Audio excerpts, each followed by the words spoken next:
Sáðfrumur eru karlkyns kynfrumur manna. Það eru öll dýr sem að gefa frá sér eitthvað skonar sáðfrum, það er að segja karldýrin. En við köllum þetta ekkert alltaf sáðfrumur. Köllum þetta til dæmis svil hjá fiskum, þetta heita frjókorn hjá plöntum, sem eru reyndar ekki dýr.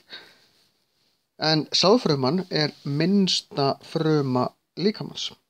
Sáðfruma er ekkert annað en kjarni með 23 litningum, helmingnum af litningunum sem við erum með, því að svo kemur annar helmingur frá egginu, svo þegar þetta rennur saman fáum við eina heild. Þetta er í raun og veru kjarni með smá hérna utanum og svo hala til þess að geta synt, en sáðfruman þarf að synda frá leggöngunum upp leghálsinn, upp legið, upp í eggjaleiðarana og leita þar að eggi.